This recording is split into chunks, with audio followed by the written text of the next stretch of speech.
বাড়াবাড়ি করতে গিয়ে আমরা যেন সবে বরাত নামে যেটা চলছে এটা যেন সবে কদরের উপরে উঠে না যায়। আবার ছাড়াছাড়ি করতে গিয়ে এটাকে একেবারে গুরুত্বহীন করে ছেড়িয়ে দেওয়া যাবে না, কারণ এর ফজিলত আছে। এই জন্য বিশ্বনবী এর ফজিলত সম্পর্কে 15টা আমল করেছিলেন। কয়টা? 15টা। হযরতে আয়েশা থেকে বর্ণিত, তিনি বলেন, আমি শাবান মাস আসলে দেখতাম বিশ্বনবী অন্য মাসের তুলনায় বেশি বেশি রোজা রাখতেন। আর যারা সবে বরাত করে হালুয়া রুটি খাওয়ার জন্য ব্যস্ত হয়ে আছেন, ওরা মাসে আপনি কয়টা রকম রোজা রাখেন বলে তো দেখি। বাংলাদেশের ঐতিহ্যবাহী জেলা টাঙ্গাইল, মির্জাপুর থানার অন্তর্গত হাটুভাঙ্গা মংসাই স্কুল অ্যান্ড কলেজ ময়দানে বটতল একতা যুব সংঘের উদ্যোগে হযরত দাউদ আলাইহিস সালাম নিজের কণ্ঠ দিয়ে সূরা তাহা তেলাওয়াত করে অনুষ্ঠান উদ্বোধন করবেন। যারা জান্নাত পাবে ওই নারী পুরুষগুলো শুধু শ্রোতা থাকবে। মুহাম্মদ রাসূলুল্লাহ সাল্লাল্লাহু আলাইহি ওয়াসাল্লাম সূরা রহমান থেকে তেলাওয়াত করে শোনাবেন ওই অনুষ্ঠানে। সভাপতির বক্তব্যে মহান রব্বুল ইজ্জাত আল জালাল তার কুদরতের কণ্ঠ দিয়ে সূরা ইয়াসিন পড়ে তার বান্দা বান্দীদের শোনাবেন। 50 আলফা সানা মিম্মা তাউদ্দুন। আল্লাহ তাআলা বলেন, দুনিয়ায় 1 2 3 করে যেভাবে গণনা করো, জান্নাতের ওই পরিবেশে আল্লাহর কণ্ঠে এক একটি আয়াত শুনতে সময় লাগবে 50,000 বছর। ওই ময়দানে আজকের সভাপতি জনাব রফিকুল ইসলাম সিদ্ধা, আল্লাহ তার এই গোলামকে যেন শ্রোতা হিসাবে একটু জায়গা করে দেন।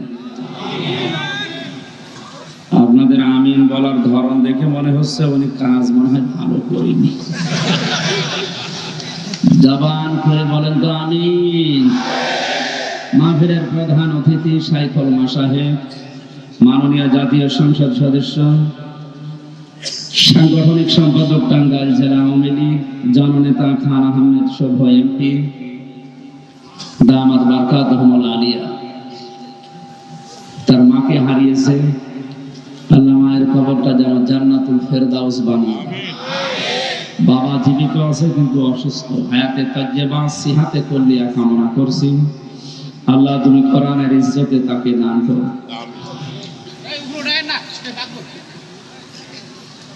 এই মাহফিলের অন্যান্য যারা উপস্থিত আছেন, অনেক মানুষের নাম এখানে দেখতে পাচ্ছি। এখন যত মানুষের নাম দিয়েছে, এত একটা করে দোয়া করতে গেলে আধা ঘন্টা। শিক্ষক ক্লাসে প্রবেশ করে এক ছাত্রকে বলছে, বোর্ড বানান কর। বলছে, sir ABCD EFG HIJ KL MN OP Q R S T U V W X Y Z। কি করে এর ভেতরে আছে, আপনি বানান করি। আমি একেবারে এ থেকে জেড পর্যন্ত বলে দিলাম, আপনি GDD এটা বানান করি নিন। এত মানুষের নাম এখন বলা আর দোয়া করা আসলে অনেক বিশাল ব্যাপার। আমি একবারে দোয়া করে দিলাম, রাফা'না লাকা যিকরাক। এই মানুষগুলোর সম্মান শুধু আল্লাহ, শুধু দুনিয়া না, মরণের পরেও যেন দান করে।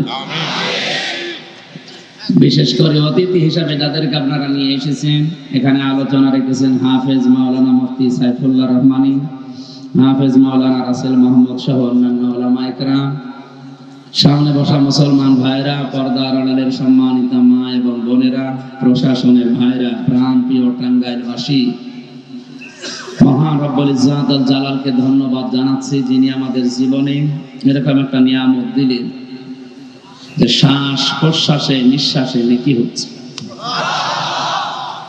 আল্লাহ পাক বলেন, ওয়াইদা আযানা রাব্বুকুম, তোমার রব ঘোষণা দিচ্ছে। এলাকার চেয়ারম্যান যিনি, আওয়াজ করে কেন? কথা বলা যাবে না ভাই, এমনিতে ইশারায় কথা বলবেন, কথা বলবেন না। বসে না, স্বেচ্ছাসেবক নেই, বসিয়ে দিন, কিন্তু কথা বলবেন না ভাই, দাঁড়িয়ে থাকে থাকবে, কথা বলবেন না। এলাকায় কোন ঘোষণা দিতে হলে তিনি তার পেয়াদাকে মাইক দিয়ে, হ্যান্ড মাইক দিয়ে বলতে থাকে, বলেন একটি ঘোষণা। এটা ওই পেয়াদা যে দায়িত্বে আছে তার নেই চেয়ারম্যানের ঘোষণা। আল্লাহ নিজে মনে হচ্ছে মাইক হাতে নিয়ে দুনিয়ায় নেমে পড়েছেন। ওয়াইদা আযানা রাব্বুকুম, হে নবী আপনার রব যেন ঘোষণা দিচ্ছে মাইক হাতে নিয়ে, যে একটি ঘোষণা, বলেন সুবহানাল্লাহ। আল্লাহ নিজে ঘোষণা দিচ্ছে লাইন শাকারতুম লাযিদান্নাকুম। পৃথিবীতে কোনো বান্দা বান্দি যদি আমার নিয়ামত পাওয়ার পরে শুকরিয়া আদায় করে, আমি আল্লাহ এটা তার জীবনে বৃদ্ধি করে দেই। যারা আরবি গ্রামার বোঝে, লাযিদান্নাকুম, লামে তাকিদ নুনে সাকিলা, আল্লাহ এত বেশি গুরুত্ব দিয়েছেন, আপনি যদি সত্যি নিয়ামতের শুকরিয়া আদায় করতে পারেন আল্লাহ এটা বৃদ্ধি করবে। নিয়ামতের শুকরিয়া আদায় বিশেষ করে বাংলাদেশে আমরা মনে করি একেবারে টুটি পর্যন্ত খেয়ে একটা ঢেকর করে বললাম আলহামদুলিল্লাহ, এটা শুকরিয়া আদায়ের একটা বাক্য। তিনটা শর্ত যদি আপনি মানেন তাহলে আপনার জীবনের নিয়ামতের শুকরিয়া আদায় হয়। তাফসিরে মুফাসসির লিখেছেন, এক নম্বরে আপনাকে মুখে স্বীকার করা লাগবে যে হ্যাঁ এটা আমার জীবনে একটা ইবাদত, একটা নিয়ামত। নবীজি অনুষ্ঠানের এত বেশি মর্যাদা দিয়েছেন, বিশ্ব নবী বলেন কেউ যদি কোরআনের একটা আয়াত বোঝার জন্য 1 ঘন্টা ব্যয় করে ও 500 রাকাত নফল নামাজের সওয়াব পায়। আপনি সারা জীবনও 500 রাকাত নফল নামাজ পড়েছেন কিনা আল্লাহ জানেন, কিন্তু কোরআন বোঝার জন্য যদি অ্যাক্টিভ হয়ে থাকেন, যদি নাও বোঝেন তাও সওয়াব পাবেন, আর যদি বুঝে আমল করতে পারেন তো সোনায় সোহাগা। দ্বিতীয় নম্বরে শর্ত, আল্লাহর নবী বলেন আপনি অন্তরে একটা আনন্দ অনুভব করবেন, হ্যাঁ জীবনে যাই করেছি কোরআনের পেছনে অন্তত সময়টা দিয়ে আমি আনন্দিত। সত্যি মন থেকে বলেন তো আজকের অনুষ্ঠান পেয়ে আপনি আনন্দিত না? 3 নম্বরে নিয়ামতটা কদর হবে, শুকরিয়া আদায় হবে ওই সময় যে নির্দেশগুলো ওই অনুষ্ঠানে পাওয়া যাবে, ওই নিয়ামতের ভেতরে পাওয়া যাবে, ওইটা আল্লাহর মর্জি মাফিক খরচ করা লাগবে। আজকে আয়াত থেকে যে শিক্ষাগুলো আমরা পাবো এগুলো আমাদের প্র্যাকটিক্যাল লাইফে যদি আমরা সেট করতে পারি তাহলে আমাদের জীবনে এরকম নিয়ামত আল্লাহ আরো বাড়িয়ে দেবেন, বলেন আমিন। ওয়ালাইন কাফারতুম ইন্না আযাবি লাশাদীদ। আল্লাহ তাআলা বলেন পরে কোন মানুষ যদি শুকরিয়া আদায় না করে, কুফরি করে, আমার নিয়ামতের কোনো দাম না দেয়, মর্যাদা না দেয়, ওর জীবন থেকে ওইটা আমি আল্লাহ ছিনিয়ে নেব এবং আযাবের ভেতরে ওরে ফেলে দেব, বলেন নাউজুবিল্লাহ। আমরা আল্লাহর আযাবে পড়তে চাই না, আল্লাহর রহমত চাই। এজন্য কোরআন যেখানে আয়োজন করা হয় ওখানে আল্লাহর রহমত নাজিল হয় যদি মানুষ চুপ থাকে আর নীরব হয়ে শোনে। আমরা এই 2টা শর্ত মানবো ইনশাআল্লাহ। কোরআনে কারীম কিভাবে উপস্থাপন করা লাগে মানুষের সামনে, এ ধরন আল্লাহ আমাদের শিখিয়েছেন 1500 বছর আগে। খুব ভালো করে মিলাবেন। আমাদের দেশে বেশিরভাগ কিচ্ছা কাহিনী বলা হয় না, তাফসীরুল কোরআন মাহফিলে আমরা কোরআন থেকে কথা বলবো ইনশাআল্লাহ। আল্লাহ পাক বলেন কিতাবুন উনজিলা ইলাইকা ফালা ইয়াকুম ফি সাদরিকা হারাজুম মিনহু লিতুনযিরা বিহি ওয়া যিকরা লিল মুমিনিন। সূরা আরাফের 2 নম্বর আয়াত। আল্লাহ পাক বলেন এই যে একটা কিতাব কোরআন শরীফ দিলাম, এটা শুধু সুমা খাবেন আর উপরে রেখে দেবেন না, হচ্ছে না। এটা কিন্তু ক্লাস চলছে। এটা কি চলছে? ক্লাসে যেভাবে জবাব দেয় ওইভাবে জবাব দেবেন, অন্যদিকে মুখ দিলে আপনি কথা বুঝবেন না। একবার শুধু সুমা খাওয়ার জন্য আর মাথার উপরে রেখে দেওয়ার জন্য দিয়েছে। আল্লাহ নিজে ব্যাখ্যা দিচ্ছেন কেন দিলাম জানো? এই কোরআন দিয়ে আপনি মানুষদেরকে সতর্ক করবেন। হারাজুম মিনহু লিতুনযিরা বিহি, এই সতর্ক করার সময় আপনার মনের ভেতরে যেন কোনো সংকীর্ণতা, সংশয়, সন্দেহ এগুলো কাজ না করে।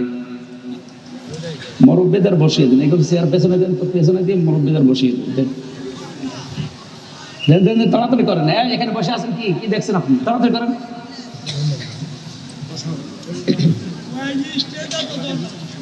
এমনিতে সময় কম।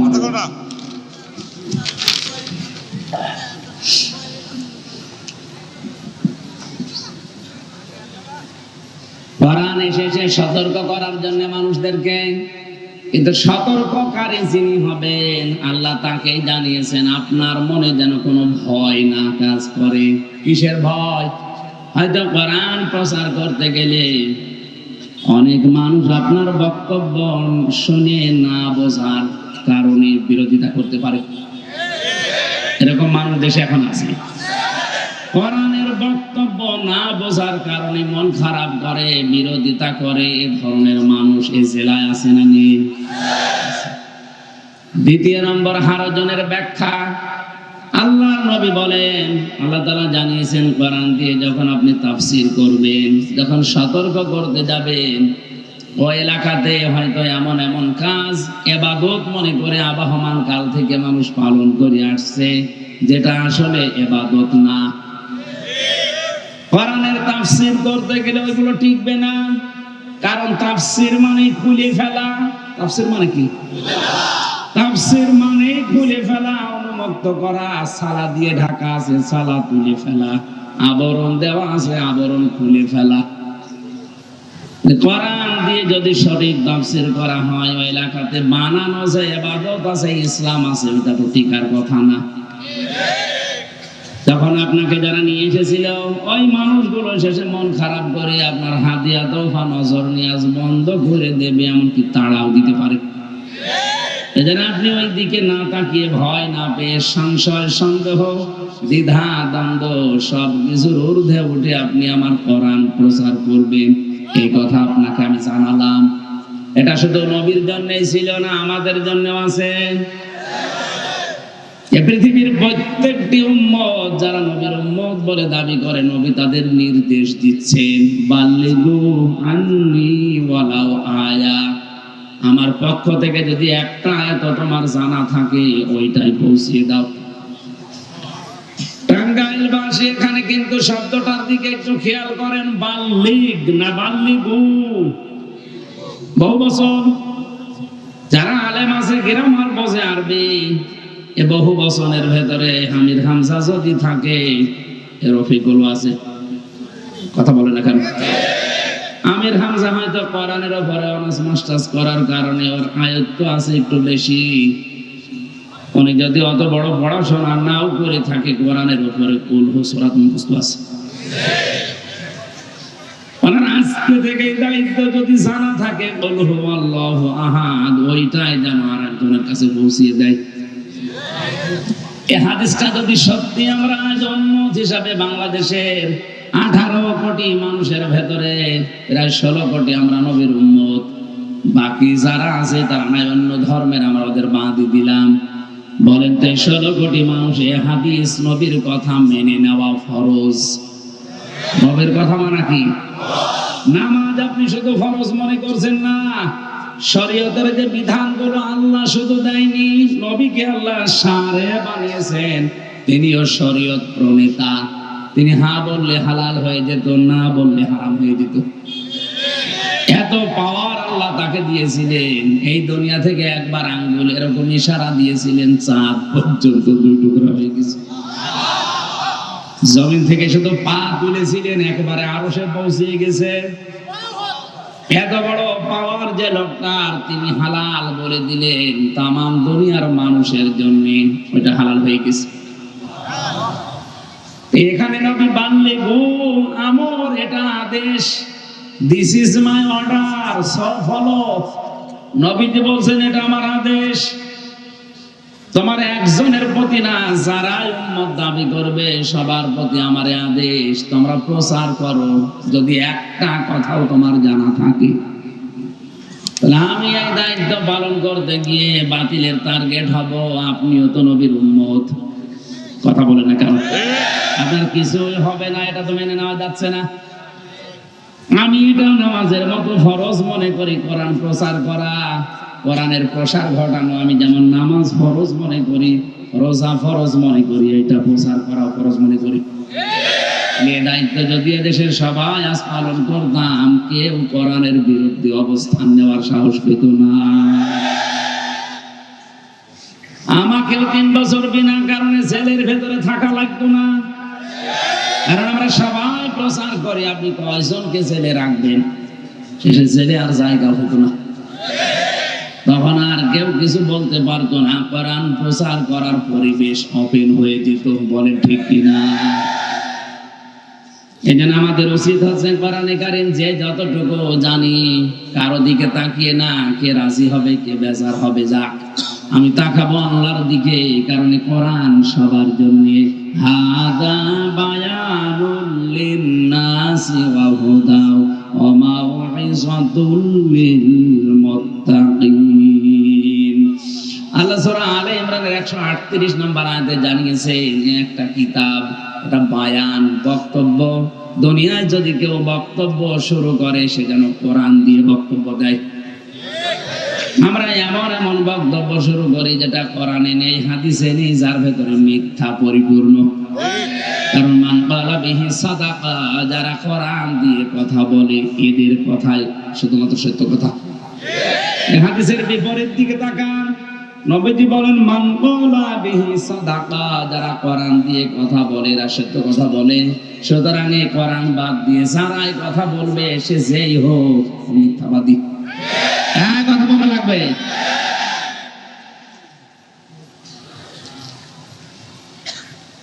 এখানে কোন দিকে না তাকিয়ে কোরআনের সত্য কথার দিকে তাকিয়ে আপনি প্রচার করতে শুরু করবেন। আজিকরানিল মুমিনিন, আর কারো কাজ না হোক মুমিনদের কাজ হবে।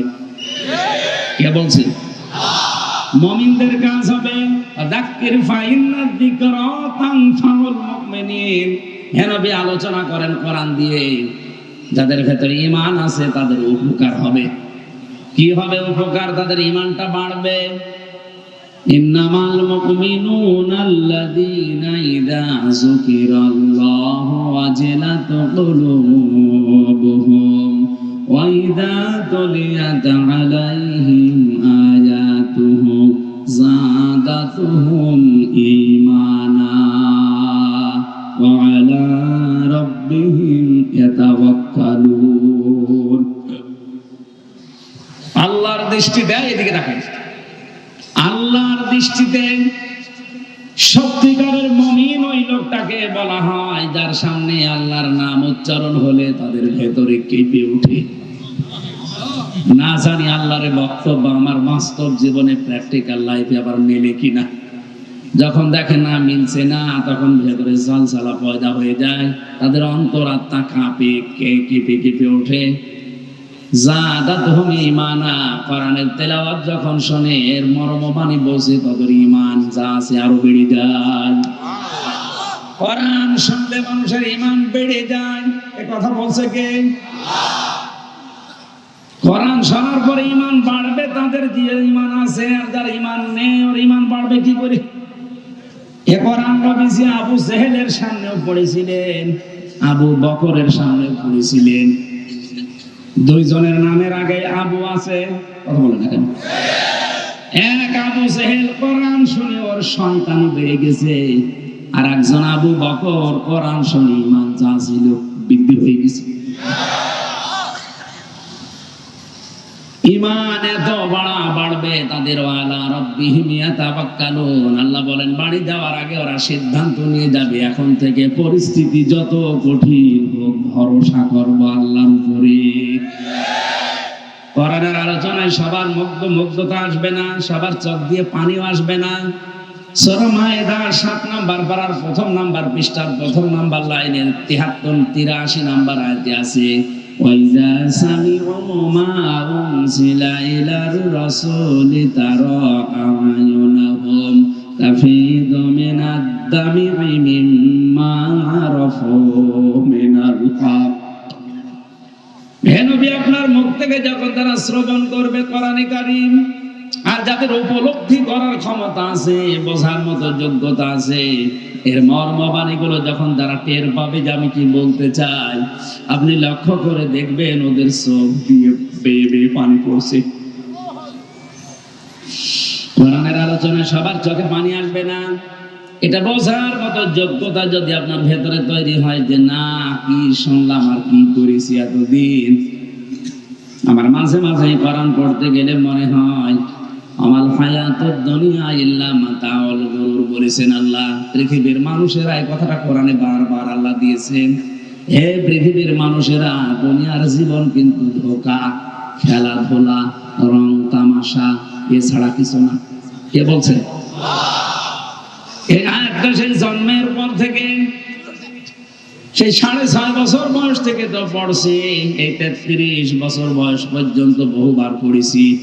কিন্তু জেলখানায় এই বন্দি জীবনে ফাঁসির এই সেলের ভেতরে 3টা বছর 24 ঘন্টা এই আয়াতগুলো পড়ে আর এক রকম স্বাদ পেয়েছি।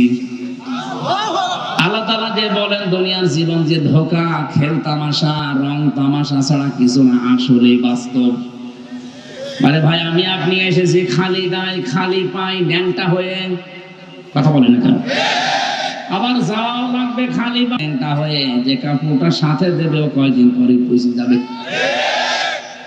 কি নিয়ে আমরা কি করছি? মাঝখানে 60, 70, 80 বছরের একটা জীবন পেলাম, খেলাম দিলাম, বিয়ে করলাম, সন্তান জন্ম দিলাম, আনন্দ ফুর্তি শেষ। কি হলো বলেন আমার? আমি এরকম হায়াত যদি 1000 বছর মনে করেন পেলাম, 1000 বছর আমি ক্ষমতায় থাকলাম, মরণের পরে আল্লাহ যদি আমার দিকে তাকিয়ে বলে যা জাহান্নামে যা, আমি 1000 বছর কেন 1 কোটি বছর বেশি, আমার লাভ কি?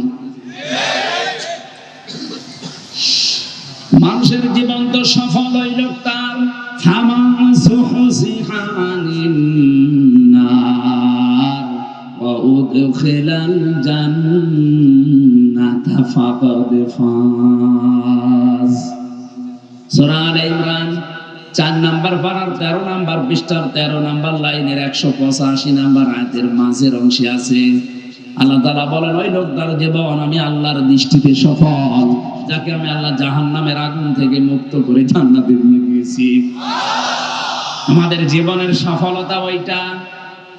কারণ এই দুনিয়ায় গিয়ে যদি 1000 বছর হায়াত পায়, সে যেন আখিরাতের জীবনের তুলনায় মাত্র 2.5 সেকেন্ড বেশি থাকে।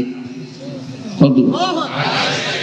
1000 বছরে যদি 2.5 সেকেন্ড হয়, আপনার বয়স তো মাত্র 70 বছর, আপনি হিসাব করলে দেখবেন হাফ সেকেন্ড হচ্ছে না। অথচ হাফ সেকেন্ডের জন্য কত কিছু আমরা করে ফেলছি, যেটা কোটি কোটি বছর পরে আছে, তার জন্য আমাদের কোনো প্রস্তুতি নেই। নবীজি বলেন পরকালের জীবনটা কেমন, আমি একটা উদাহরণ দেই। তামাম দুনিয়া যদি সরিষা দিয়ে ভরে দেওয়া হয়, আকাশ থেকে যদি একটা পাখি এসে একটা একটা করে দানা নিয়ে যায়, আবার 70 বছর পরে আসে একটা দানা নিয়ে যায়, আবার 70 বছর পরে আসে একটা দানা নিয়ে যায়, এভাবে যদি তামাম পৃথিবী ভর্তি করার সরিষা একদিন শেষ হয়ে যায়, যেতে পারে, মরণের পরে মানুষের যে জীবন শুরু হবে, ওইটা শুরু হলে আর শেষ নেই। এটা আমরা বিশ্বাস করি, কথা বলেন না কেন? এইটাই বাস্তব। কত মানুষ আমার সামনে থেকে জেলখানা থেকে মৃত হয়ে বের হয়ে গেল, আমি অত বের হতে পারতাম। কারণ যে অবস্থায় আমাদের রেখেছিল, আমার মনে হয় এভাবে যদি এমনিতেই কোরআন হাদিসের জ্ঞান ছিল আর কোরআন ছিল সামনে, একটা ধৈর্য ছিল, এই কারণে অনেকেই ঠিকই আছে। যাদের সামনে এগুলো নেই, এই পরিবেশে যদি বিচ্ছিন্ন করে দুনিয়া থেকে 3 বছর না কাউকে যদি 3 দিনও রাখে, ওই এমনিতে পাগল হয়ে যাওয়ার কথা। এদিকে 3.5 হাত, এদিকে 2.5 হাত, কবরের চাইতে একটু বড়। 24 ঘন্টা যদি আপনাকে তালা মেরে রাখে, বলেন তো কোন কঠিন অবস্থা দাও, বাইরে সব বিচ্ছিন্ন, দুনিয়া বলে আছে, আমাদের মনে নেই। এই হচ্ছে পৃথিবীর জীবন। এজন্য ইমানদার যারা আসবে, তাদের সামনে কথা বলতে হলে কোরআনে কারিম দিয়ে কথা বলা লাগবে, নির্দেশ আল্লাহর। আল্লাহ পাক বলেন ফাযাক্কির মাইয়া খাফু ওয়াঈদ। হে নবী, আপনি যখন কোরআন দিয়ে আলোচনা করবেন, যাদের অন্তরের ভেতরে আল্লাহর ধমকের ভয় আছে, তাদের কাজে লাগবে। ফাযাক্কির বিল কুরআনি মাইয়া খাফু So I admonish and or by the Holy Quran, him who phrase my threat. কোরআন দিয়ে কথা বলবেন, যাদের অন্তরে আল্লাহর ধমকের থ্রেটের ভয় আছে, দেখবেন তাদের কাজ হচ্ছে। আজকে আমরা কোরআনে কারীম থেকে আলোচনা করব ইনশাআল্লাহ, বলেন আমিন। দরুদ আর সালাম পড়ছে আমাদের নবী মুহাম্মদ রাসূলুল্লাহ সাল্লাল্লাহু আলাইহি ওয়াসাল্লামের প্রতি। এই যে মাস চলছে শাবান মাস, কোন মাস? এরাতের পরে যে রাত আসতেছে, এই রাতটা নিয়ে আজ বাংলাদেশ, ভারত, পাকিস্তানে যে ঠেলা ঠেলি, বাড়াবাড়ি, ছাড়াছাড়ি চলছে, এটা বন্ধ হওয়া লাগবে। আমি যদিও গভীর ভাবে বিষয়ে কথা তো বলতে চাই না, কারণ এটা ফরজ না, ওয়াজিব না, একটা নফল জিনিস। অথচ এইটা নিয়ে আজ মুসলমানদের ভেতরে দল বিদলে বিভক্ত হয়ে হাজার হাজার দল হয়ে গেছে। কেউ গরম সুন্নি, কেউ ঠান্ডা সুন্নি, কেউ আহলে হক, কেউ আহলে বাইত, কেউ আহলে সুন্নাত ওয়াল জামাত, বিভিন্ন নাম নিয়ে এ অসুখ। এটা ফরজ না, ওয়াজিব না, নফল জিনিস একটা। এই কথা বলছেন। তারপরও শবে বরাত এই শব্দটা কোরআনেও নেই, হাদিসের পাতায়ও নেই। আছে লাইলাতুন নিসফু মিন শাবান, এই শব্দটা আছে। হাদিস যেগুলো আছে বড় বড় সাহাবী থেকে বর্ণিত, যে শক্ত হাদিস 5টা, বাকিগুলো হাসান, সহিহ, দুর্বল, এই মিলে। হাদিস যারা বেশি ঘাটাঘাটি করে, যারা মুহাদ্দিস, হয়তো তারা আরো বেশি পেয়েছে। আমার দৃষ্টিতে আমি 15টা পর্যন্ত পেয়েছি। এর আগে যেগুলো পেয়েছিলাম সনদ মতন নিয়ে অত ঘাটাঘাটি করতে পারি না। হযরত আয়েশা সিদ্দিকা থেকে বর্ণিত হাদিস, হযরত মুআজ বিন জাবাল থেকে বর্ণিত হাদিস, এগুলো লাইলাতুল নিসফি মিন শাবান সম্পর্কে আছে। অথচ এটা বাড়াবাড়ি করতে যে অনেকে সবে কদরের উপরে তুলে ফেলে। না, আপনার গোনা হবে। কারণ যেখানে যার স্থান তাকে ওই জায়গায় রাখা লাগবে। এই টুপির স্থান মাথায়, কেউ যদি টুপি মাথায় না রেখে পায়ের কাছে রাখে, এটা টুপির সাথে জুলুম। এক কথা বলে না, কোরআন শরীফ রাখা দরকার এই যে স্টেজের উপরে। এটা যদি কেউ পায়ের কাছে ফেলে রাখে, তাহলে কোরআনের উপরে জুলুম। দুনিয়ায় যেখানে যেটা থাকা উচিত, ওই জায়গায় যদি কেউ না রেখে অন্য জায়গায় রাখে, তার উপরে সেটা জুলুম হয়। কোরআনে কারিমে আল্লাহ ডাইরেক্ট আয়াত নাজিল করে যে রাতের মর্যাদা জানিয়েছেন, তার নাম শবে কদর। একজন উত্তর দিয়ে দেন, একজন উত্তর দিয়ে দেন, হয়ে যাবে। মনে মনে জিকির করেন সুবহানাল্লাহ আলহামদুলিল্লাহ। বাড়াবাড়ি করতে গিয়ে আমরা যেন শবে বরাত নামে যেটা চলছে, এটা যেন শবে কদরের উপরে উঠে না যায়। আবার ছাড়াছাড়ি করতে গিয়ে এটাকে একেবারে গুরুত্বহীন করে ছেড়ে দেওয়া যাবে না, কারণ এর ফজিলত আছে। এই জন্য বিশ্বনবী এর ফজিলত সম্পর্কে 15টা আমল করেছিলেন। কয়টা? 15টা। হযরত আয়েশা থেকে বর্ণিত, তিনি বলেন, আমি শাবান মাস আসলে দেখতাম বিশ্বনবী অন্য মাসের তুলনায় বেশি বেশি রোজা রাখতেন। আর যারা শবে বরাত করে হালুয়া রুটি খাওয়ার জন্য ব্যস্ত হয়ে আছেন, ওরা মাসে আপনি কয়টা রকম রোজা রাখেন বলেন তো দেখি। আর এইটাই তো আসল সুন্নত এই মাসের। আপনি রোজা রাখার খবর নেই, কারণ এটা রাখলে কষ্ট হবে। এদিকে নেই হালুয়া রুটি খাবার আছে। বাংলাদেশ, ভারত আর পাকিস্তানের ইবাদত গুলো দেখলে আমার যা মনে হয়, ধারণা হচ্ছে খাবার যেখানে, ইবাদত সেখানে। ইবাদত গুলো সব খাওয়া ভিত্তিক। এক কথা বলেন কেন? শবে বরাতে যারা খালি খাওয়া খাওয়া করে, শবে কদরে খাওয়া, শবে মেরাজে খাওয়া, পয়লা বৈশাখ নাম করে খাওয়া, বিশ্ব ভালোবাসা দিবসে খাওয়া, এরপরে খাওয়া বানিয়েছে মানুষ মরে গেলে খাওয়া, জন্ম নিলে খাওয়া, মুসলমানিতে খাওয়া। খাওয়া ছাড়া রবিউল আওয়ালে খাওয়া, এই খাওয়া ছাড়া কি আছে একটা ইবাদত দেখা। আর খাওয়া যে কি করে লাগে অন্য জাতি না জানলেও মুসলমান ভালো করে জানে। দাদা একটা গল্প বলতেন, এক মুসলমান, এক খ্রিস্টান আর এক ইহুদি, 3 জন মিলে গল্প করছে। হঠাৎ বলছে ভাই খোদা লেগে গেছে, এক কাজ করি দোকান থেকে কিছু রুটি নিয়ে আসি। 3টা রুটি নিয়েছে, 3জন দোকানদার বলছে আরো একটা আছে, এটা ফ্রি দিয়ে দিলাম যান। 3জন 3টা খেয়ে বলছে একটা রেখে দিয়ে লাভ কি, যেন সিঁড়ি খেয়ে ফেলি। খ্রিস্টান বলছে না এখন তো খেলাম, গাছের নিচে এখন আমরা ঘুমাবো, যে স্বপ্ন দেখবে আশ্চর্য সে ওই রুটি খাবে। মুসলমান বলছে কোনো অসুবিধা নেই, ঘুমাও। ওরা যখন সবাই ঘুমিয়েছে উঠে রুটি খেয়ে একেবারে আরামে ঘুমায়। খ্রিস্টান ওইটা বলছে কোথায়, এই তো ওঠো, রুটি আমার ভাগ্যে চলে এসেছে। আমি স্বপ্নে দেখলাম আমার নবী হযরত ঈসা আলাইহিস সালাম প্রথম আসমানে আমারে নিয়ে গেল, আমার সাথে কোলাকুলি করে বলছে উম্মত তোর উপর আমি খুশি, ওই যে রুটি আছে তুই খাও। নবী যখন এত বড় উঁচু জায়গায় নিয়ে আমার সাথে বুকে বুক মিলিয়ে বলেছে রুটি আমার, রুটি আমারে দিয়ে দেন।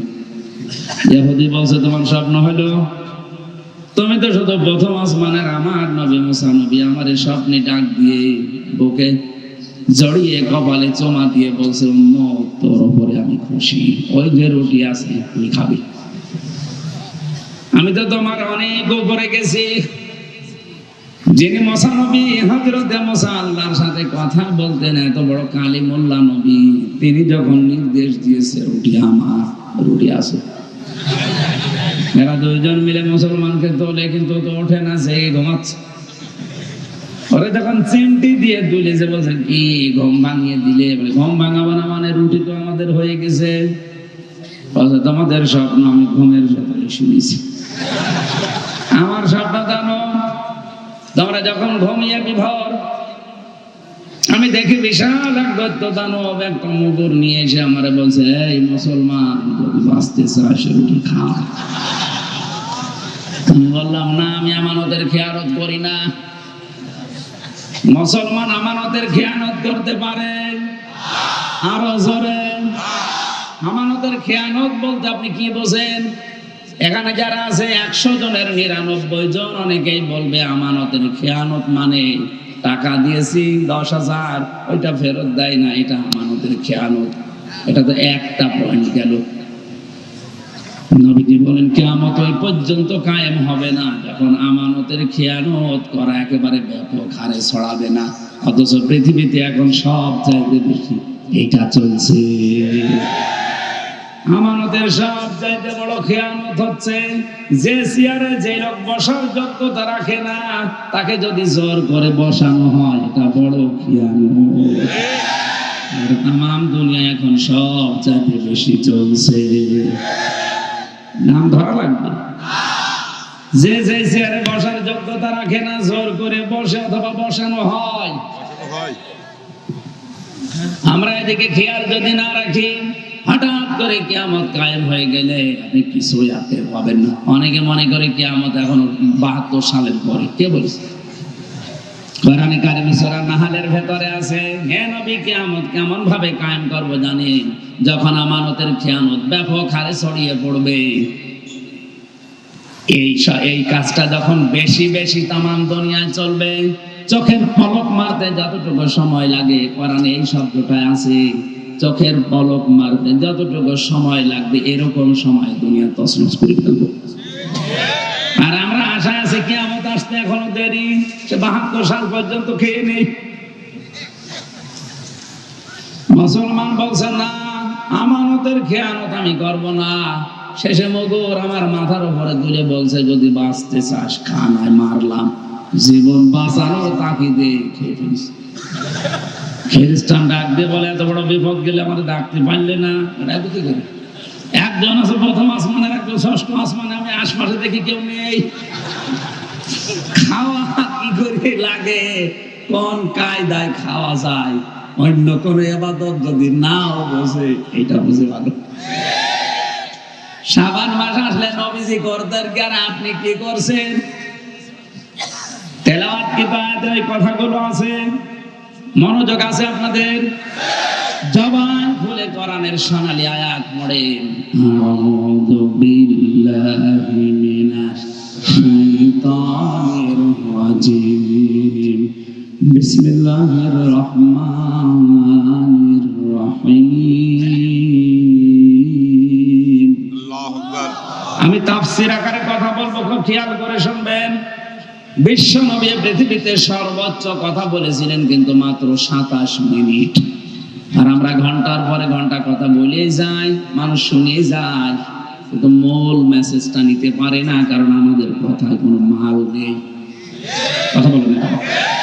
অথচ নবীর এই 27 মিনিটের বক্তব্য 1500 বছর ধরে তামাম দুনিয়ার অনেক জাতি চেষ্টা চালাচ্ছে, কুল কিনারা খুঁজে পাচ্ছে না।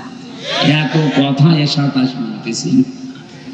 খুব খেয়াল করে শুনুন। ইন্না ইদ্দাতাশ শুহুরি ইনদাল্লাহি 12 শাহরান ফি কিতাবিল্লাহ ইয়াওমা খালাকাস সামাওয়াতি ওয়াল আরদা মিনহা আরবা'াতুন হুরুম। আল্লাহ পাক বলেন, আসমান আর জমিন আমি যেদিন তৈরি করি, ওই দিন আমার কিতাবে 12টা মাসের নাম আমি আল্লাহ লিখে রেখেছিলাম। আপনি খেয়াল করেছেন? তাহলে শাবান, এ রমজান, এ মুহররম, এ মাসগুলো 2-4 দিন 2-4 বছর আগে তৈরি না।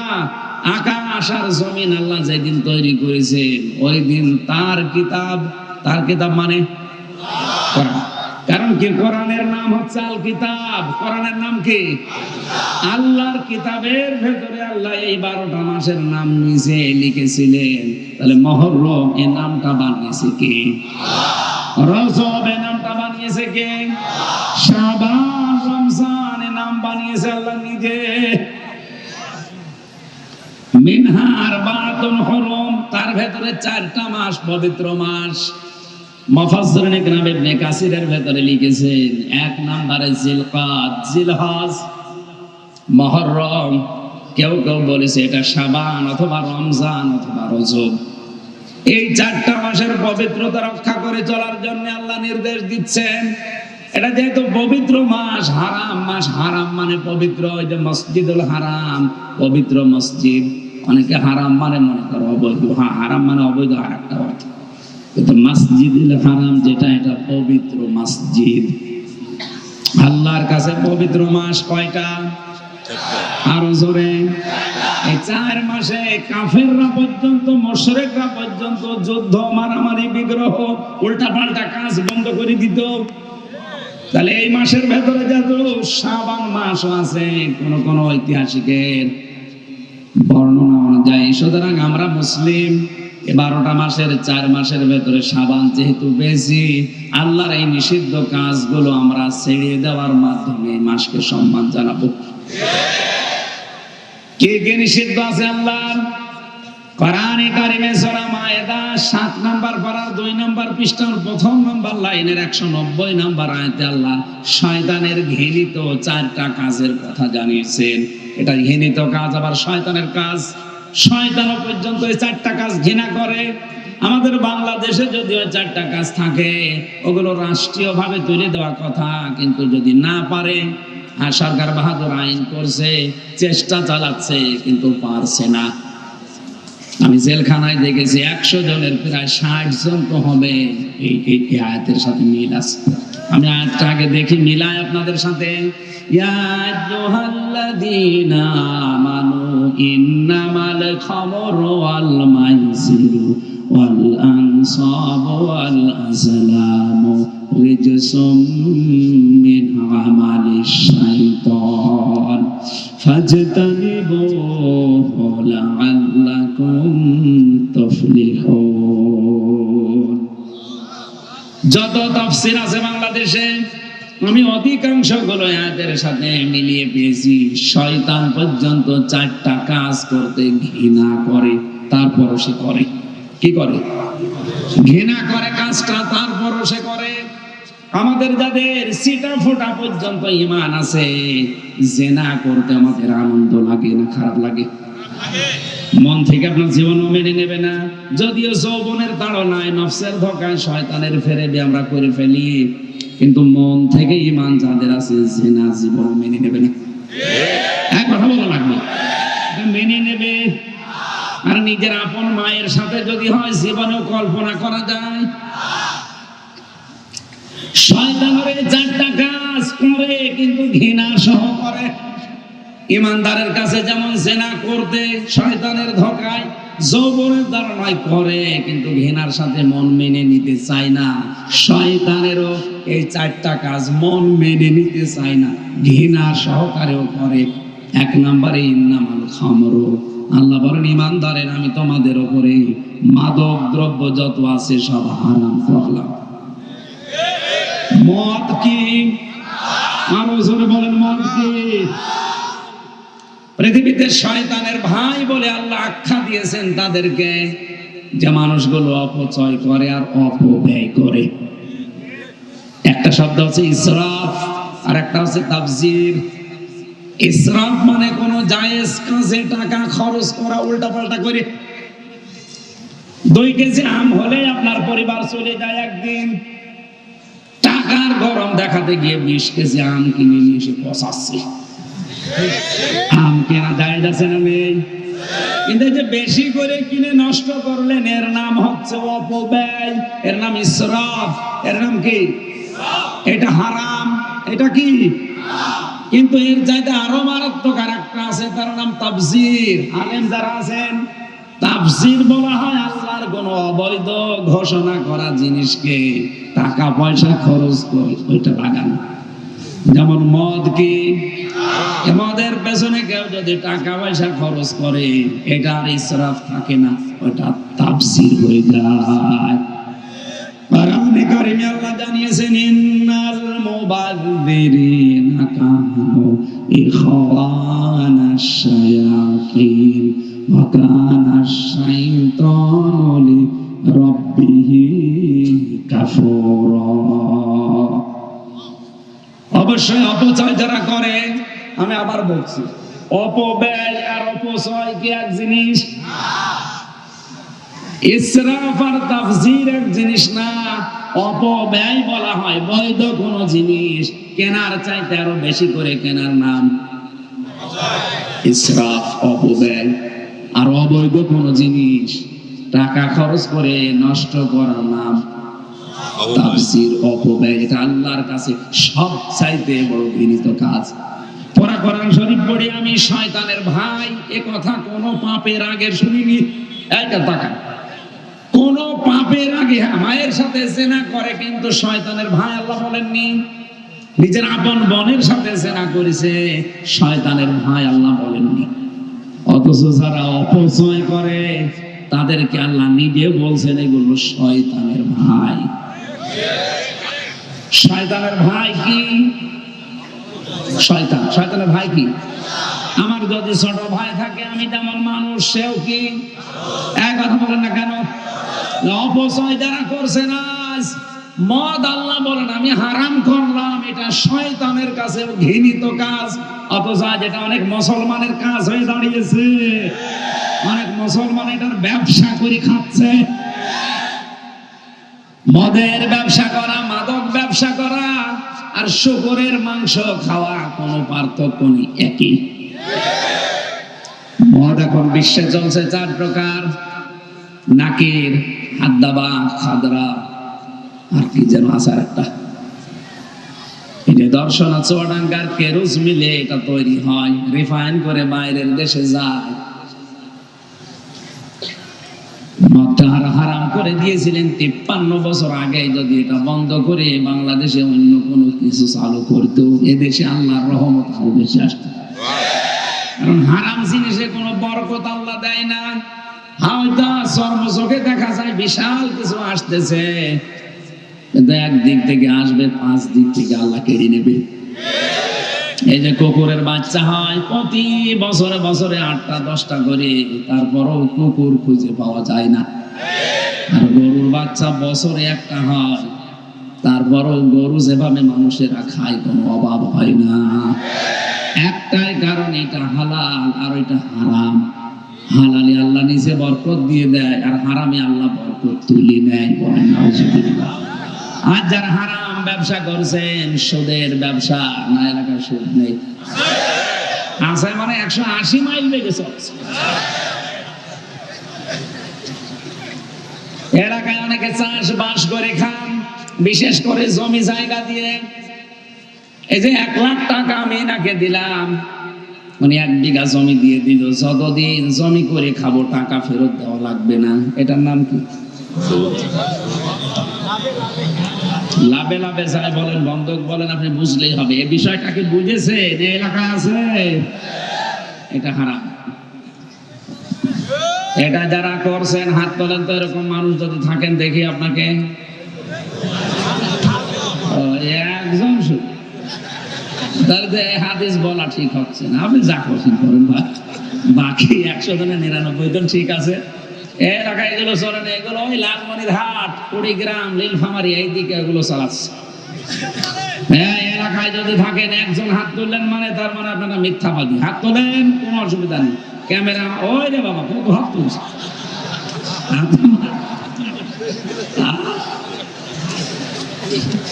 না, এই চিটারি বাদ দেওয়া লাগবে। ভাড়া দিতে পারেন আপনি জমি, কি করতে পারেন? ভাড়া দিতে পারেন। যেটা আছে ভাড়া দেওয়ার সিস্টেমে বলে হুজুর এটা লাভ নেই, এই জন্য ওইদিকে আমি নেই।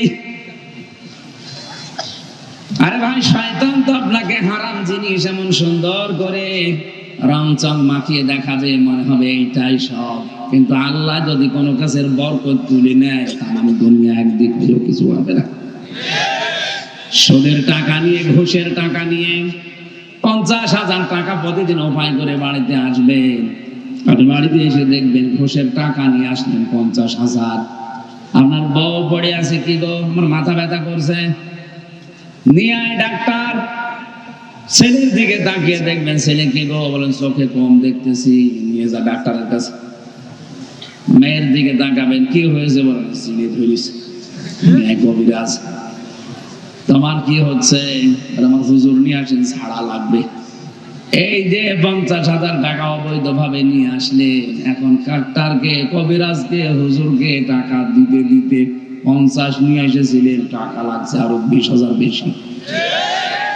এটা যে বেশি লাগবে কেন জানেন? সূরা তাহা 16 নম্বর পারা, কোরআন বিশ্বাস করেন তো? সূরা তাহা 16 নম্বর পারা, 19 নম্বর পৃষ্ঠা, 13 নম্বর লাইনে 24 নম্বর আয়াত 124। ওমান আরাদা আন যিকরি ফাইন্না লাহু মাঈশাতান দনকা ওয়া নাহশুরুহু ইয়াওমাল কিয়ামাতি আমা।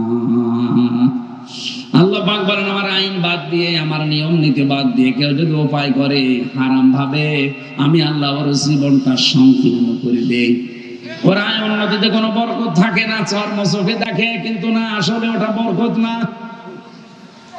ওর জীবনে আমি কোনো শান্তি বলতে যেটা রাখি না, কারণ শান্তি আমি আল্লাহর নাম। শান্তি কার নাম? সালাম। সালাম কার নাম? শান্তি দেওয়ার একচ্ছত্র মালিকানা আমি আল্লাহ। তুলে নেই, এই যে দমকা ওর জীবন হয়ে যায় ছোটখাটো, সংকীর্ণ, বাঁচতে মনে তখন আর চাই না। সবচাইতে বড় ক্ষতি হবে ওর, ওলা হাসুরুহু ইয়াউমাল কিয়ামাতি আমা। লোকটা যখন মরণের পরে কিয়ামতে উঠবে, তখন চোখ থাকবে না, অন্ধ হয়ে যাবে। এজন্য হারাম ইনকাম যারা আছেন, সে সুদের বলেন, ঘুষের বলেন, আরে মদের ব্যবসা, ইয়াবা, ডাইলের বাবার ব্যবসা করছেন যারা, থামেন। আপনি যদি মুসলিম পরিচয় দিয়ে থাকেন, থামেন। অন্যান্য জাতির কথা বাদ দিলাম, কারণ ওইটা ওরা খায়। কথা বলেন না? আরে ভাই, আপনি তো হিন্দু না যে মদ খাবেন, আপনি তো খ্রিস্টান না যে মদ খাবেন। মদ বলতে শুধু পানি মদ না, মাদক যত আছে সরকার আইন করে পর্যন্ত হাফ লিগে যাচ্ছে, পারছে না। মানুষের ভেতরে আল্লাহর ভয় 100% তৈরি না হলে ওর দ্বারা এটা ছাড়াও সম্ভব না। শুধু ওয়াজ করে, আইন করে এটা বন্ধ হবে না। আমাদের যে আইন, শরীরী আইন আছে কোরআনে, ওটা যদি রাষ্ট্রীয় ভাবে 100% কায়েম হয়ে যায়, তখন আর মদের ওয়াজ করা লাগবে না। আল মাইসির, এই যে জুয়া খেলে যারা, 10 টাকার টিকিট কেটে 50 লাখ, এরকম মাঝে মাঝে আসে না? আপনি টিকিটের এই ব্যবসা করতে পারেন, কিন্তু যেদিন রাফেল ড্র হবে, ওই দিন যারা যারা টিকিট নিয়েছে প্রত্যেককে পুরস্কার দেওয়া লাগবে 3 বার। একটা কলম হলেও দেওয়া লাগবে। এই যে আকাশচুম্বী আকাশ ছোঁয়া লাভের আশায় যারা 10 টাকায় 50,000 টাকা 50 লক্ষ টাকা পাওয়ার জন্য টিকিট কেনে, তখন দেখবে একটা কলম এটা বাদ দিয়ে দিল। 3 নম্বরে যারা মূর্তি পূজা করে, 4 নম্বরে যে মানুষগুলো ভাগ্য নির্ধারণের জন্য বিভিন্ন জায়গায় যান, এখান থেকে মুফাসসিরিন জানিয়েছেন যে মানুষগুলো তাবিজ ব্যবহার করে এটা শিরক। যারা হাত দেখায় গণকের কাছে এটা শিরক। আপনি হাত দেখে মুখ দেখে অনেক কিছু বলে দেয়, আরে বেটা তুই নিজের হাত দেখে ভাগ্য পরিবর্তন করতে পারিস না, এটা বড়টা ধোঁকাবাজি। আল্লাহ বলেন এই 4টা কাজ আমি আল্লাহ হারাম করে দিলাম। এটা অনেকে ডান পা বাম পা বাড়িতে যাওয়ার সময় যদি একটু পেছল খায়, যদি কাশি হয়, বলে না আজকে আর শুভ হচ্ছে না। আপনাদের তো শুভ মিয়া আছে, আপনাদের অসুবিধা নেই। এগুলো ধারণা করে কুসংস্কার, এটা ইসলামে কোনো জায়েজ নেই, এখান থেকে আপনি বেরিয়ে আসবেন। আল্লাহ বলেন ফাজতানিবুহু, বেঁচে থাকো তোমরা এগুলো থেকে, লাআল্লাকুম তুফলিহুন, আশা করা যায় তোমরা সফল হবে। জোরে বলেন আমিন। আল্লাহর এই নিষিদ্ধ মাসগুলোতে আমরা আল্লাহর হারাম কাজগুলো ছেড়ে দিয়ে এই মাসকে সম্মান দেখাবো। 1 নম্বরে রোজা রাখার মাধ্যমে। এক কথা বলেন, এখানে রোজা আপনি বাড়িয়ে দেবেন, এই মাসে যতটুকু সমর্থ আছে বাড়িয়ে দেবেন। যদি সারা মাস রাখতে পারেন তা অসুবিধা নেই, কারণ এই মাসের ট্রেনিং হয়ে যাবে আমার রমজানের শিক্ষা নেওয়ার জন্য। সামনে যে মাস আসতে, ফামা শাহিদা মিনকুমুশ শাহরা ফালিয়াসমহু, আল্লাহ বলেন কেউ যদি রমজান মাস পায় সেজন্য অবশ্যই রোজা রাখে। এই নির্দেশ কার? এখানে ট্রেনিং হচ্ছে এই 2টা মাস, রজব এবং শাবান। এ মাসে আপনি যদি শবে বরাত পালন করতেই চান, এই রোজা রেখে পালন করেন। সবচাইতে বড় কালকের যে রাতটা লাইলাতুন নিসফি মিন শাবান, এইটাই হাদিসের ভাষা। আপনি একেবারে ছাড়াছাড়ি করে একে বাদ দিয়ে সারা রাত ঘুমাবেন না। যতটুকু পারেন নফল নামাজ পড়েন, নফল দান সাদকা করেন, নফল কোরআন শরীফ পড়েন। আর সবচাইতে বড় শবে বরাত পালন হবে ওই রাতে। অন্তত আপনার সামর্থ্য অনুযায়ী 10টা মানুষের খোঁজ খবর রাখেন, তার কর্মজীবন তৈরি করে দিন। শবে বরাত পালন করতে চাও, খালি হালুয়া রুটি খেয়ে সারা রাত নাক ডেকে ঘুমাবা, আর ফজর পর্যন্ত এই মসজিদ ওই মসজিদ ঘোরাঘুরি করে ফজরের নামাজ না পড়ে ঘুমিয়ে পড়ছে, উনি শবে বরাত পালন করছে। বারাত শব্দের শাব্দিক অর্থ হচ্ছে মুক্ত হওয়া। বারাত মানে কি?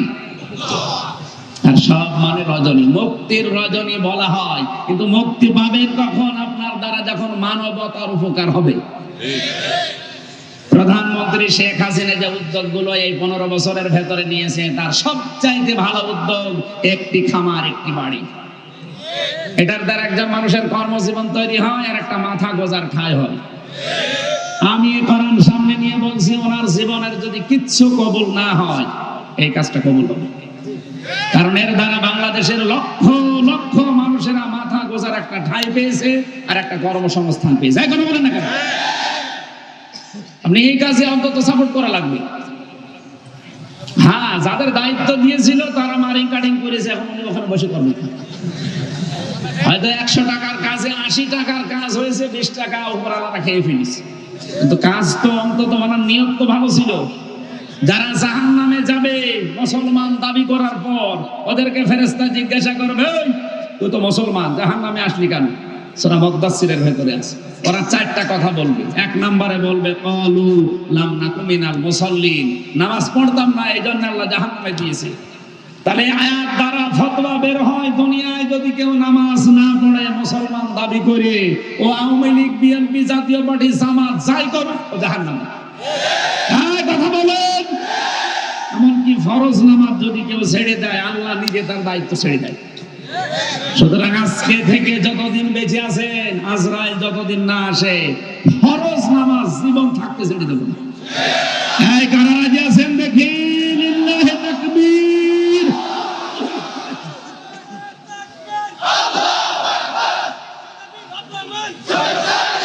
আলহামদুলিল্লাহ ভাই, ফরজ নামাজটা ছাড়বেন না, আল্লাহ নিজে আপনার থেকে মুক্ত হয়ে যাবে, বলবে যা তোরে ছেড়ে দিলাম। আল্লাহ যদি আপনারা ছেড়ে দেয়, কোন বাবা আপনারে বাঁচাবে বলেন তো? ফরজ নামাজ জীবন থাকতে ছাড়বেন না।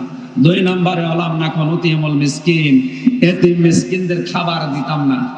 তার মানে এতিম মিসকিনদের যারা খাবার দেয় না, দারিদ্র্যমুক্ত সমাজের জন্য যারা কাজ করে না, ও মুসলমান দাবি করলেও জাহান্নামে যাবে। উনি যে উদ্যোগটা নিয়েছে, উদ্যোগটা ভালো না, এই আয়াতের সাথে সম্পৃক্ত। একটি বাড়ি, একটি খামার, একটা মানুষের মাথা গোজার ঠাঁই হচ্ছে, আর একটা কর্মসংস্থান তৈরি হচ্ছে। আমি আপনাকে দান করতে বলছি না। ব্যাংকে যাদের টাকা পড়ে আছে, টাকা ছাতা পড়ে যাচ্ছে, ওই টাকাগুলো নিয়ে বিভিন্ন জায়গায় একটা ওয়ার্কশপ তৈরি করেন, একটা ফ্যাক্টরি তৈরি করেন। বাংলাদেশ থেকে বাইরের দেশে না যেয়ে এখানে কর্মসংস্থান তৈরি করে আপনার নিজের আপন ভাতিজা, নিজের বোনের ছেলে, আশপাশের প্রতিবেশীর ছেলে, এরকম 50টা মানুষের কাজ তৈরি করে দিন। ওরা মাদক দ্রব্য না খেয়ে, উল্টা পাল্টা চিন্তায় রাহাজানি না করে, এই কিশোর গ্যাং এলাকায় আছে, এই সমস্ত কাজে না জড়িয়ে কাজ দিয়ে দেন। অলস মস্তিষ্ক শয়তানের কারখানা, কাজে কামে থাকবে, ওখান থেকে কিছু টাকাও আসবে, আপনার টাকায় টাকা বাড়বে, মাঝখান থেকে 50টা মানুষের সংসার চলছে। কথা বলছেন এখন? এইটা দুনিয়ার সবচাইতে বড় ইবাদত। এদিকে আমরা নেই, খালি বসে বসে হো হো। শাবান মাসের এই শিক্ষাটা নিতে পারেন না? কালকে রজনীতে অন্তত এই সিদ্ধান্ত নেন, যাদের টাকা আছে, আমার সামর্থ্য অনুযায়ী অন্তত 20টা মানুষের কর্মসংস্থান আমি তৈরি করব। 50টা অন্তত রিক্সা কিনে 50 জনকে উপহার দিয়ে বলবো, এগুলো চালাও, প্রতি মাসে মাসে আমার এই টাকা দিয়ে দিবা। আপনার নিজের টাকায় টাকা বাড়তে থাকবে, মাঝখান থেকে লোকটা মাঝে মাঝে কাজগুলো ছাড়বে। এই কথা বলুন এখন। এই কাজগুলো যদি সবে বরাত নামে এই নিসফে শাবানে আমরা করতে পারতাম, আরো খুশি হয়ে যেত।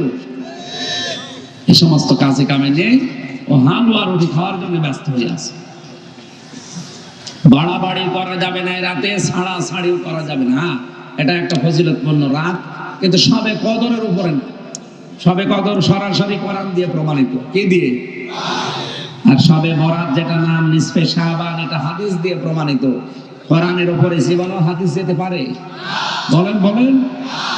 আয়াতের কথা ছিল যালিকা দ্বীনুল কাইয়্যিম, এইটা একমাত্র সঠিক দিন।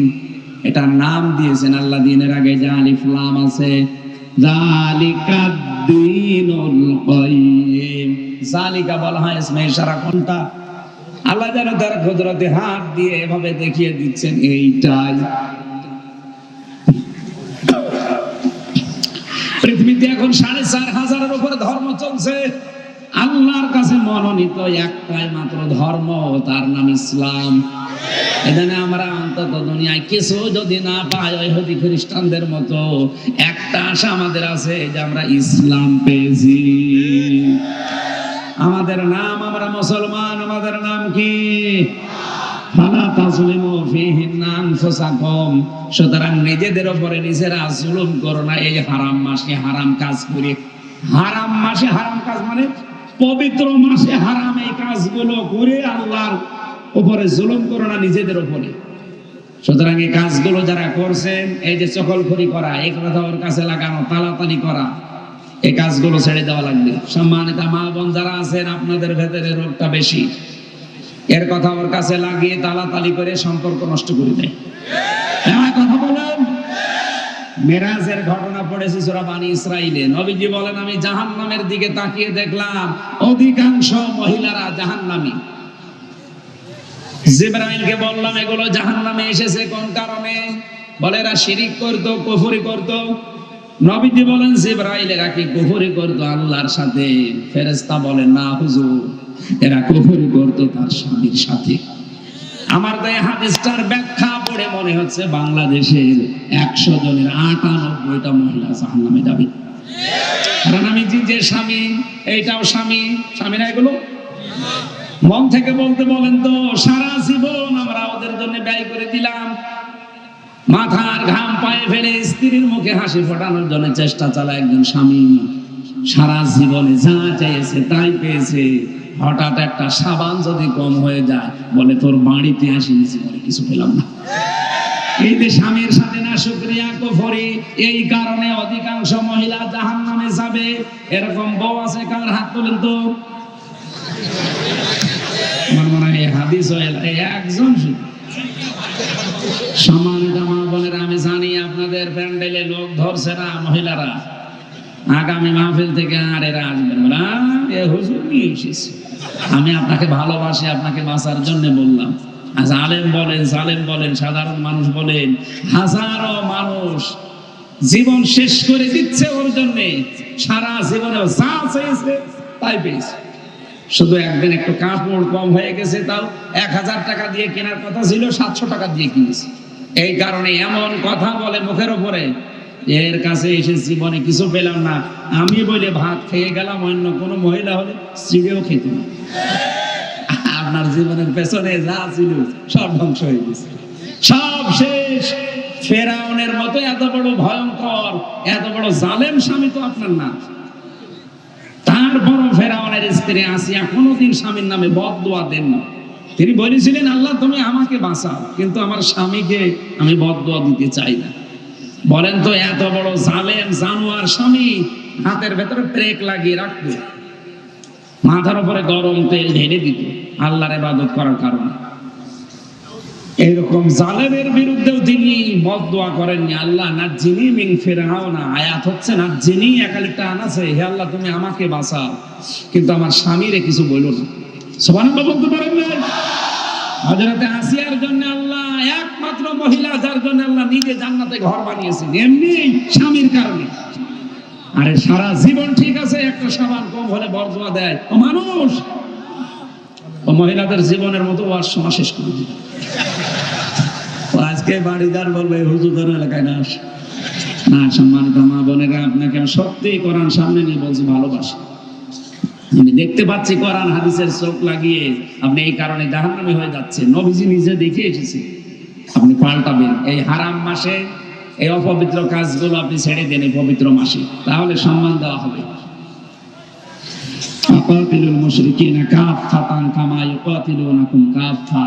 আপনি লড়াই সংগ্রাম করবেন মুশরিকদের বিরুদ্ধে সর্বাত্মকভাবে। ওরা যেমন তামাম দুনিয়ার মুশরিকরা জোট হয়ে মুসলমানদের বিরুদ্ধে লেগেছে। আমরা মনে করি ইহুদি, খ্রিস্টান, হিন্দু, বৌদ্ধ এরা না, সব ওরা মুশরিক, কারণ ওরা সবাই শিরিক করে। ওরা এক কথায় কি বলেন বলেন? এই ফিলিস্তিন থেকে শুরু করে সারা দুনিয়ার দিকে তাকান, এই ওই ঘরে এই মায়ানমারে সারা দুনিয়ার দিকে তাকালে যেটা বোঝা যাচ্ছে, তামাম দুনিয়ায় মুশরিকরা সব এক, সব এক। এরা মুসলমানদের বিরুদ্ধে অবস্থান নিয়েছে। সুতরাং হারাম পবিত্র মাসে এই কাজটাও আমাদের করা দরকার ঐক্যবদ্ধ ভাবে। 57টা মুসলিম রাষ্ট্র প্রধান যারা আছে তাদের এই মুহূর্তে এই মাসের শিক্ষা, এটা শাবান মাসের, এসব শিক্ষা নেয় না, শুধু হালুয়া রুটি খেতে ব্যস্ত আছে। আজ যদি 57টা মুসলমান রাষ্ট্রের প্রধান যারা বলতো আমরা শাবান মাসের শিক্ষা, মুশরিকদের বিরুদ্ধে আমাদের সর্বাত্মক আন্দোলন, তামাম দুনিয়ায় মুসলমানের গায়ে হাত দিলে আমরা সব এক, এমনিতেই ফিলিস্তিন মুক্ত হয়ে যেত। কথা বলেন, ওয়ালামু, জেনে রাখো আন্নাল্লাহা মাআল মুত্তাকিন। যারা নিজের জীবনকে বেছে বেছে চালায়, আমি আল্লাহ তাদের সঙ্গে আছি। আমার আজকে আরেকটা অনুষ্ঠান আছে আশুলিয়ায়, আজকের মতো শেষ করছি। 5 মিনিট আছে, আর 8টা বাজতে আমি একটা মোনাজাত করবো 5 মিনিটে, এরপরে বিদায় নেব। আল্লাহুম্মা আমিন। মাথা নিচু করেন, মাথা নিচু করেন, চক্ষু বন্ধ করেন, জীবনের অপরাধগুলো স্মরণ করেন। রব্বানা যালামনা আনফুসানা ওয়া ইল্লাম তাগফির লানা ওয়া তারহামনা লানাকুনান্না মিনাল খাসিরিন। সারা জীবন অপরাধ করে জীবনটা নষ্ট করে ফেলেছি আল্লাহ। হাত ওঠায় কথা বলবো ভয় করে, লজ্জা করে।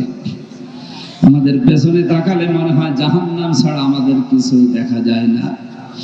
আমাদের অপরাধের দিকে তাকালে হয়তো তোমার মাফ করতে ইচ্ছে করবে না। তোমার রহমতের দিকে তাকাও, জিন্দেগির গুনাহগুলো মাফ করে দাও। আজকের মাহফিল সাজাতে তোমার যে বান্দারা শ্রম দিয়েছে আল্লাহ, অনেকের নাম আমি জানি না, তোমার কুদরতের খাতায় তাদের নাম কোরআনের ইজ্জতে লিখে নাও। মাহফিলের সম্মানিত সভাপতি আল্লাহ বড় ভাই রফিকুল ইসলাম শিকদার, তার জীবনের ভালো কাজগুলো মঞ্জুর করো, অন্যায় কাজগুলো তুমি মাফ করে দাও। মাহফিলের প্রধান অতিথি আমাদের মাননীয় জাতীয় সংসদ সদস্য খান আহমেদ শুভ ভাইকে কবুল করো, তার মা বাবাকে তুমি ক্ষমা করে দাও। আল্লাহ তাআলা তার প্রতিনিধি হয়ে তোমার বান্দা অনেক ভাই এসেছে, তার মা বাবার জন্য দোয়া চেয়েছে, আল্লাহ তার মা বাবাকে মাফ করে দাও। যে বাড়িতে এসেছিলাম আল্লাহ হাবিবুর রহমান হবি, তার মা বাবার জন্য দোয়া চেয়েছে, তার মা বাবাকে তুমি মাফ করে দাও। তার বাবা আনিসুর রহমানকে কবরে জান্নাত দিয়ে দাও। তার মা অসুস্থ, শেফায়ে কামেলা জেলা নসিব করো। কত আলেম এখানে বসে আছে, কত দাড়ি পাকা মুরব্বী আছে, এদেরকে তুমি আবু বকরের মতো মঞ্জুর করে নাও। সম্মানিত মা বোনেরা পর্দার আড়ালে আছে, এদেরকে তুমি আসিয়ার মতো খাদিজার মতো বানিয়ে দাও। এই দুনিয়াতে দুইজন মহিলাকে তুমি সবচাইতে বেশি সম্মান দিয়েছো, একজনকে সরাসরি সালাম দিয়েছো যার নাম খাদিজা, স্বামী ভক্তি করার কারণে, আর একজনকে তুমি জান্নাতে ঘর বানিয়ে দিয়েছো স্বামী ভক্তির কারণে, যার নাম আসিয়া। যত মা বোনেরা এসেছে এদেরকে তুমি আসিয়ার মতো খাদিজার মতো বানিয়ে দাও। রব্বানা হাব লানা মিন আজওয়াজিনা ওয়া যুররিয়াতিনা কুররাতা আয়ুনিন ওয়াজআলনা লিল মুত্তাকিনা ইমামা। আল্লাহ আমার কণ্ঠটা তুমি ফিরিয়ে দাও, মুক্ত জীবনে যখন ফিরিয়ে দিয়েছো আমার কণ্ঠটা তুমি আগের অবস্থায় ফিরিয়ে দাও। আমার শরীরটাকে তুমি শেফায়ে কামেলা আজেলা দাও, সহজ সরল ভাষায় কোরআনের কথাগুলো বলতে পারি সেই তৌফিক আমারে ভিক্ষা দাও। আগামীতে এই মাহফিলটা কোরআনের প্রচারের জন্য আরো বিশাল আকারে কবুল করে নাও। এলাকায় মাটির নিচে কত মানুষ হয়ে আছে, বছরের পর বছর হয়ে গেল, আল্লাহ তাআলা তাদের কবরগুলো কোরআনের ইজ্জতে জান্নাত বানিয়ে দাও। কখন মরণ চলে আসে জানি না, মরতে আমাদের কোনো আফসোস নেই, মরা তো লাগবেই, তবে আমরা শাহাদাতের মরণ চাই। আল্লাহুম্মা ইন্নী আসআলুকা শাহাদাতান ফি সাবিলিক ওয়াজআল মাউতি ফি বালাদি রাসূলিক। আল্লাহ তাআলা প্রশাসনের যে ভাইগুলো এসেছে দায়িত্বে, এই থানার ওসি যে সমস্ত মানুষগুলোকে পাঠিয়েছে, প্রশাসনের উপরে তোমার রহমত নাযিল করো। নিজেদের মা বাবা আত্মীয় স্বজন ঘর বাড়ি ছেড়ে যারা নিজের দেশ এবং দেশের দায়িত্ব পালন করে, এদের কাজগুলো ইবাদত হিসাবে কবুল করে নাও। বাংলার জননী প্রধানমন্ত্রী শেখ হাসিনা থেকে শুরু করে যারাই দায়িত্বে আছে, আল্লাহ এদেরকে সততার সাথে পালন করার তৌফিক দাও। বঙ্গবন্ধু শেখ মুজিবুর রহমান থেকে যত মানুষ কবরে আছে, আল্লাহ কবরগুলোকে তুমি মেহেরবানি করে মাফ করো। আগামীতে আল্লাহ তাআলা কোরআনের জন্য এই মাহফিলটা আরো বড় করে কবুল করো। বারাকাল্লাহু লানা ওয়া লাকুম ফিল কোরআনিল আযীম। যখন এই মরণ আসবে যেন পড়ি লা ইলাহা ইল্লাল্লাহু মুহাম্মাদুর রাসূলুল্লাহ।